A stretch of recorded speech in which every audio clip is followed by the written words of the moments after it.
mi prometido descubrió que el hijo no era suyo, y ahora no quiere saber nada de él. No sé si alguien llegará a leer esto o si acabaré borrándolo como tantas otras cosas que intento escribir. A veces pienso que si plasmo mi historia en algún lugar, si le doy forma con palabras y la dejo salir, tal vez pueda entenderla, podré entenderme. Porque, a pesar de que han pasado meses desde que todo se desmoronó, desde que mi mentira más profunda salió a la luz, todavía no comprendo cómo he llegado a este punto.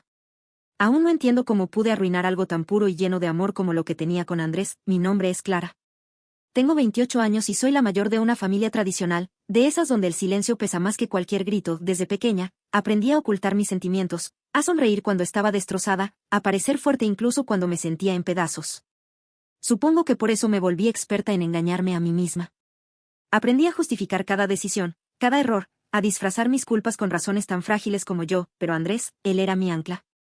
El único que no me exigía perfección, el único que no necesitaba que yo fingiera. Y, aún así, fue a él a quien le mentí más que a nadie. No me gusta idealizar nuestra historia porque sé lo que hice, pero también sé que cuando conocí a Andrés, mi vida cambió. Nos encontramos en una cafetería, en una de esas tardes en que uno sale del trabajo sintiéndose agotado. Yo estaba leyendo, con la mente perdida, sin siquiera comprender las palabras frente a mí, y él se sentó junto a mí por error o por destino, si quiero sonar romántica. Recuerdo que se disculpó, que se rió de sí mismo, que tenía una voz suave que no asusta, sino que envuelve. Me gustó de inmediato, pero no me enamoré al instante. Con Andrés, todo fue lento y sereno. Como una melodía que va aumentando su volumen sin que te des cuenta y, cuando finalmente lo notas, ya está dentro de ti. Nos hicimos novios un año después de conocernos, todo fluyó como debía, familia feliz, amigos orgullosos, planes de futuro. Nunca hubo drama, nunca hubo gritos ni sospechas. Andrés era el tipo de hombre que todas mis amigas envidiaban y que mis padres adoraban, responsable, noble, trabajador. Nunca necesitaba impresionar a nadie porque ya era suficiente con lo que era. Y, sin embargo, aquí estoy escribiendo esto porque lo traicioné de la peor manera posible. Cuando pienso en Andrés, en esos primeros años, en la forma en que me cuidaba, en cómo me hablaba sin apuros, como si cada palabra tuviera todo el tiempo del mundo para caer suavemente y hacer raíz, me cuesta entender cómo pude destruir algo así. No es que todo fuera perfecto, claro que no. Ninguna relación lo es, pero Andrés tenía esa forma de estar que no dependía de la emoción del momento, ni del impulso del deseo, sino de una elección consciente. Elegí estar con él incluso cuando no era mi mejor versión, incluso cuando me volvía áspera o distante, incluso cuando me cerraba y me quedaba en silencio días enteros. Él no era de los que presionaban, simplemente se sentaba a mi lado, en silencio, como si supiera que tarde o temprano iba a hablar, como si entendiera que necesitaba mi propio tiempo para ordenar el caos, y yo, en lugar de agradecérselo, empecé a verlo como debilidad, como rutina, como esa calma que, cuando no se ha aprendido a amar, se convierte en ruido. Recuerdo una vez, hacía poco que habíamos decidido comprometernos, que lo miraba mientras hablaba con mis padres en la cocina. Hablaban de cosas simples, de cómo iba su trabajo, de planes para reformar el departamento y convertirlo en nuestro hogar, de lo mucho que mi madre adoraba la idea de tenerlo como yerno. Yo lo observaba desde la puerta, sin que él me viera, sintiendo una extrañeza, como si lo conociera de toda la vida, pero a la vez no pudiera reconocerme en ese mundo que se construía a su alrededor. Era como si estuviera mirando una película ajena, una vida prestada, ordenada, segura, y yo solo estuviera de visita. No sé cuándo empecé a dudar, tal vez nunca dejé de hacerlo. Quizás siempre supe que no era suficiente con ser cuidada, querida, protegida. Tal vez, como tantas mujeres que crecimos en ambientes donde el amor se confundía con ausencia, necesitaba algo más para sentirme viva. Quizás, simplemente, no supe aceptar que alguien me ofrecía exactamente lo que siempre dije que quería. Andrés me proponía estabilidad, proyectos a largo plazo, una familia, una vida sin sobresaltos, con café por las mañanas y cenas tranquilas los viernes. Yo, en cambio, me encontraba fantaseando con algo más caótico, con algo que removiera mis cimientos, con algo que no supiera cómo terminar. Hubo momentos en los que me despertaba en medio de la noche y lo miraba dormir, preguntándome si realmente él era el hombre con quien quería compartir el resto de mi vida, si de verdad era lo suficientemente fuerte para sostener un vínculo tan claro, tan simple, tan lleno de certezas.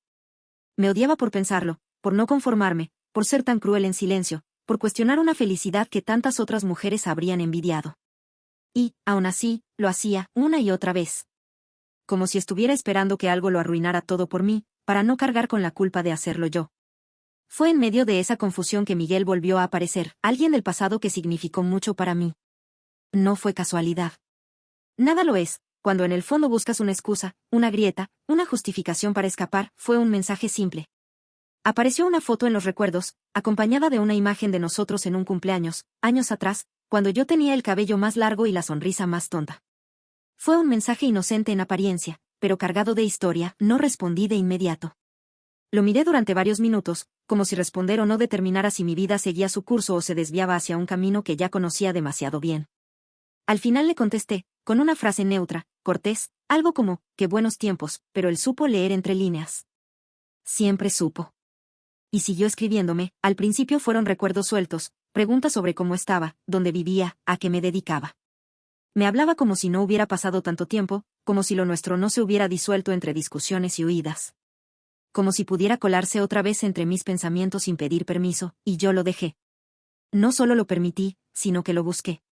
Comencé a revisar nuestras fotos viejas, nuestras conversaciones guardadas, todo lo que había querido borrar cuando decidí dar vuelta a la página. Descubrí que no lo había hecho del todo. Que Miguel seguía ahí, latiendo en algún rincón escondido, esperando a que mi vida actual no me fuera suficiente para volver a pensar en él. Miguel era todo lo que Andrés no era: impulsivo, desordenado, egocéntrico, pero también magnético, seductor, provocador. Había algo en su manera de hablar, en cómo se burlaba de todo, incluso de sí mismo, que me hacía reír como si tuviera 15 años otra vez. No tenía metas claras, nunca las tuvo. Su vida era una serie de decisiones momentáneas, sin una dirección concreta. Lo sabía, y aún así, me atrapaba. Porque lo que me ofrecía no era futuro, sino presente, intensidad.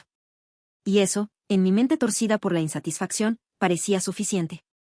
Las charlas virtuales se convirtieron en llamadas, las llamadas, en encuentros casuales. Un café, una cerveza, una caminata por la avenida donde solíamos besarnos a escondidas. Decía que solo necesitaba cerrar el ciclo, que solo quería comprobar que lo que sentía ya no estaba, que podía mirarlo a los ojos sin desmoronarme, pero cada vez que lo veía, una parte de mí se encendía. Una parte de mí que Andrés jamás había tocado, quizás porque no era parte de su lenguaje, de su forma de amar.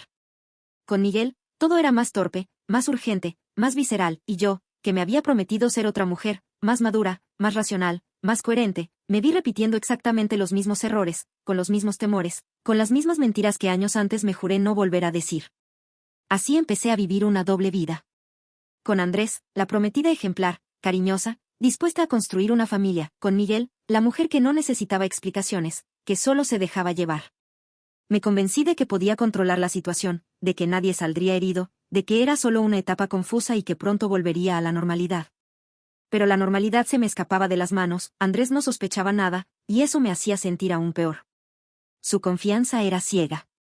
Me preguntaba si estaba bien, si necesitaba algo, si quería cambiar los planes de la boda porque notaba que yo andaba más ausente, pero jamás pensó que lo traicionaba. Me partía el alma verlo tan sincero, tan generoso, tan dispuesto a cuidarme, incluso en mi silencio. Y al mismo tiempo, seguía viendo a Miguel. Como si no pudiera evitarlo, como si estuviera atrapada en una historia que no tenía final feliz. Hasta que sucedió. Lo inevitable, el momento que marcó el inicio del colapso. Un error que no pude deshacer. Una consecuencia que me cambió para siempre. Tuve un retraso. Hay un momento exacto, aunque uno no lo sepa mientras sucede, en que las cosas dejan de ser sostenibles. Una especie de crujido apenas perceptible, como cuando una rama se parte desde dentro y el árbol aún parece erguido. En mi caso, ese momento se escondió tras una sucesión de excusas, de demoras, de silencios y evasivas. Fue cuando empecé a temer que mi cuerpo albergara algo más que culpa. Al principio me dije que era paranoia, que mi retraso se debía al estrés, que era imposible que algo así sucediera, que no podía ser tan torpe, tan irresponsable, tan inconsciente, pero el cuerpo no sabe mentir. Mientras mi mente se aferraba a la negación, mi cuerpo ya gritaba la verdad que me negaba a escuchar. Me temblaban las manos cada vez que entraba al baño, evitaba mirar mi reflejo. Evitaba todo. Cuando el test marcó positivo, sentí que el suelo se abría bajo mis pies. Era como si todo el aire se hubiera drenado de la habitación y yo quedara sola, suspendida en un vacío espeso, irrespirable. No lloré. No grité, me quedé quieta, paralizada, mirando ese símbolo que en cualquier otra circunstancia habría sido motivo de alegría. Pero no ahora. No así, no con esta certeza creciente que me arañaba por dentro y que no podía compartir con nadie. Lo que vino después fue una sucesión de días oscuros, de gestos mecánicos, de sonrisas ensayadas. Andrés se emocionó de inmediato. Recuerdo su mirada cuando le conté. Su alegría espontánea, esa manera en la que me abrazó como si yo fuera el milagro de su vida, como si ya no existiera el mundo más allá de nosotros tres. Y yo, en lugar de detenerlo, frenarlo, confesarle lo que me devoraba por dentro, simplemente fingí, le sonreí. Le devolví los abrazos. Le mentí. Una parte de mí quería creer que el bebé era suyo. que lo que pasó con Miguel había sido lo bastante esporádico y lejano como para descartar la posibilidad. Me aferré a los calendarios, a las fechas confusas, a los márgenes de error, me convencí de que era posible. Necesitaba creerlo. Pero no se puede construir esperanza sobre la arena del autoengaño, el embarazo avanzaba y yo sentía que cada ecografía era un juicio silencioso. Andrés seguía planeando cosas, comprando libros, leyendo sobre cuidados prenatales, hablando de nombres, de colores para la cuna, de rutinas para cuando el bebé llegara. Yo, en cambio, me deshacía lentamente por dentro, era como si cada latido del corazón de ese bebé amplificara el eco de mis mentiras. Había noches en que no podía dormir, lo observaba dormir plácidamente, con la mano sobre mi vientre, y pensaba que todo eso era una película falsa, que tarde o temprano el telón caería y quedaría el silencio. La desolación, el final, Andrés escogía nombres con ilusión, decoraba la habitación que sería del bebé como si eso sellara algo. Como si todo tuviera un sentido tan claro que me hacía sentir ajena dentro de esa vida perfecta que él construía para los tres. A veces lo miraba de perfil, hablándole al vientre, con esa fe de hombre bueno que cree sin condiciones, y me dolía no merecerlo, me dolía no poder decirle lo que en verdad pasaba. Pero también había una parte de mí que se aferraba a esa mentira como si fuera la única forma de sobrevivir. Quizás, en el fondo, quise que Andrés lo fuera todo, que el bebé llevara su apellido y su amor. Que la culpa se callara con las noches en que dormía abrazada a su pecho, sintiendo que la vida, de alguna manera torpe y retorcida, me estaba dando una segunda oportunidad para hacer las cosas bien. Miguel se había borrado por completo, no volví a saber nada de él y me pareció justo. El tiempo, en ese entonces, parecía estarse portando bien conmigo. El parto fue largo, agotador, pero Andrés estuvo a mi lado, no se movió de mi lado. Lloró cuando nació Samuel. Lo tomó en brazos con esa torpeza hermosa de quien ama sin filtros, se convirtió en padre sin dudarlo. Era como si el niño le hubiera nacido también del alma y no solo de mi cuerpo. En los meses siguientes se dedicó a estar presente en cada detalle, las primeras sonrisas, los despertares nocturnos, los baños improvisados, las fotografías infinitas que le tomaba a cada gesto como si fueran joyas. Yo hacía mi mejor esfuerzo por corresponder. Por olvidar, por no pensar en los rasgos que Samuel traía consigo, en las similitudes que empezaban a notarse con un hombre que no estaba ahí. Pero me castigaba en silencio cuando reconocía la curva de su nariz, la forma de su mandíbula, el brillo de sus ojos. A veces Andrés no lo notaba, pero yo sí, y era como una astilla bajo la piel, como un recuerdo que no terminaba de morir. El año pasó sin que me diera cuenta. Samuel crecía fuerte, curioso, hermoso, Andrés seguía a mi lado, aunque poco a poco comenzaba a notar cierta sombra en su mirada. No sabía si era el cansancio o si, en su inconsciente, algo comenzaba a desacomodarse. Pero el amor seguía ahí, lo veía en la forma en que llegaba del trabajo y me buscaba, en cómo se agachaba a la altura de Samuel para jugar con él, en los gestos pequeños que aún tenía conmigo, aunque más apagados. La rutina nos envolvía, pero todavía no había grietas visibles. Yo, en cambio, vivía como quien pisa hielo delgado, en silencio, con el corazón lleno de preguntas y con un miedo visceral de que todo se viniera abajo de un momento a otro, y entonces, un día cualquiera, cuando Samuel ya decía sus primeras palabras y había aprendido a caminar tambaleante por los pasillos del departamento, recibí un mensaje.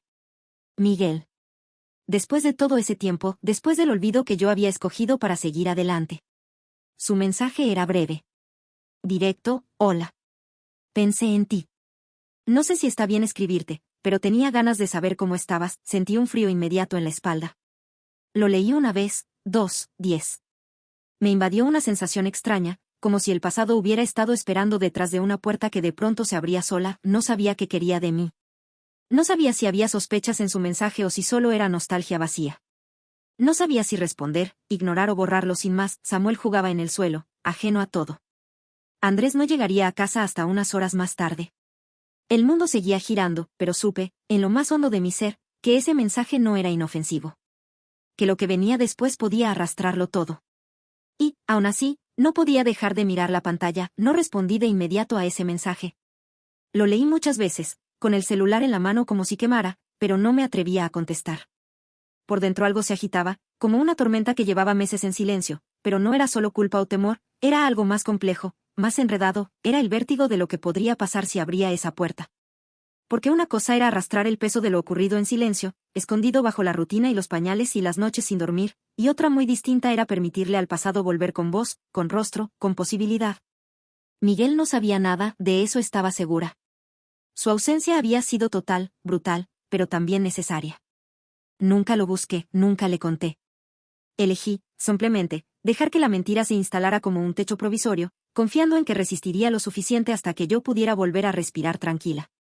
Pero el mensaje me dejó claro que nada había terminado del todo. Pasaron 3 días. En ese tiempo, Andrés seguía siendo Andrés. Leía cuentos a Samuel antes de dormir, me besaba en la frente al salir al trabajo. Me preguntaba si necesitábamos algo para la casa. Y yo, mientras tanto, repasaba cada posible consecuencia, cada detalle que podría delatarnos. No había pruebas, me decía. Nadie sabía. Pero lo cierto es que, desde ese mensaje, sentía que caminaba entre cristales rotos. Finalmente, respondí. No con algo comprometedor, ni emocional, solo algo neutro, frío, correcto. Hola, estoy bien, gracias. Espero que tú también. Una frase que pudiera cerrar el intento sin que me acusaran de cruel, pero tampoco lo suficiente como para abrir una conversación. Sin embargo, funcionó al revés. Miguel respondió de inmediato. Quería verme, tomar un café. Decía que no buscaba nada, que solo pensaba en mí a veces, que se arrepentía de cómo nos habíamos distanciado. Que no entendía del todo cómo se había dado todo tan de golpe, y yo, aunque me repetía que decir que no era lo correcto, terminé aceptando. Nos encontramos una tarde en una cafetería lejos de mi barrio. No quise arriesgarme a nada, me puse un suéter grande y el cabello recogido, como si pudiera camuflarme en lo cotidiano. Miguel seguía igual. Algo más cansado, quizás, con ojeras más marcadas, pero tenía esa misma sonrisa que me había hecho tambalear más de una vez. La conversación fue inofensiva al principio. Me preguntó por mi vida, por el trabajo, por si estaba con alguien. Le dije que sí, sin dar detalles, y después, sin pensarlo del todo, le mostré una foto de Samuel. No sé por qué lo hice. No sé si fue un impulso inconsciente o una forma de compartir algo que, en el fondo, también era suyo. Miguel se quedó en silencio. Le brillaron los ojos. Me dijo que era hermoso, que tenía mis ojos. No dijo más. No preguntó, yo tampoco aclaré nada. Pero el aire entre nosotros cambió desde ese momento. No volví a verlo después de eso. Le dije que no podía, que no era buena idea. Cerré el chat. Apagué las notificaciones, pero era tarde. Algo se había movido. Algo que no podía volver atrás. La desgracia no llegó de inmediato. Como casi siempre, se cocinó lento. Fue una amiga en común, sin intención, sin malicia, la que compartió unas fotos del encuentro, una selfie grupal, con Miguel de fondo, una historia de Instagram mal recortada. Andrés las vio. Me preguntó, le mentí. Me preguntó otra vez. Me insistió, y entonces la sospecha entró de lleno. No solo por la foto, sino por la suma de gestos, de tiempos, de distancias. Me pidió hablar, estaba serio, distinto. Como si en su interior se hubiera encendido una alarma. Yo, aun en ese momento, intenté mantener la fachada. Le dije que no era nada. Que me había cruzado con alguien del pasado. Que no tenía importancia, que no quería hablar de eso. Pero Andrés no era tonto. Una noche, entró a la habitación sin avisar mientras yo revisaba el celular. Me pidió el aparato. Revisó. Vio los mensajes, no eran comprometedores, pero bastaron. Bastaron para que el mundo que habíamos levantado con tanto esfuerzo empezara a resquebrajarse. Me gritó que por qué, me preguntó si seguía viendo a ese tipo. Si lo amaba. Si Samuel era suyo. Esa última pregunta fue como un cuchillo que me cortó la garganta. No supe responderle. Me quedé en blanco, el silencio fue mi peor confesión. Andrés se quebró. Lo vi en sus ojos, en sus manos temblorosas, en la forma en que se apartó de mí como si de pronto fuera otra persona. No dijo nada más. Se encerró en el sueño. Al día siguiente se fue, no volvió a casa por días. No atendía llamadas. No respondía mensajes. Cuando finalmente me enfrentó, su rostro ya no era el de antes. Me dijo que no quería saber nada más. Que no iba a hacerle daño a un niño que no era suyo, pero que tampoco podía seguir fingiendo, que el amor se le había muerto de golpe. Que el dolor era demasiado grande. Que no sabía en qué momento me había perdido, y yo, con Samuel dormido en brazos, solo pude llorar. Porque entendí que no habría vuelta atrás. Que lo había roto todo. Andrés se negó a seguir siendo parte de la vida de Samuel. Me pidió que no lo buscara. Que no lo mencionara más. Me habló de abogados, de distancia, de necesidad de sanar. Yo intenté razonar, explicarle que no lo planeé así, que no sabía en qué momento todo se había desviado. Pero ya era tarde. Andrés había dejado de escucharme. El hombre que una vez me abrazó con ternura cuando supo que íbamos a ser padres ahora me miraba con rencor, con una tristeza tan profunda que me dolía más que cualquier castigo. Y así me quedé, con Samuel. Con la culpa. con el vacío de un amor que destruí con mis propias manos, y con el peso insoportable de una verdad que nunca debió haberse ocultado.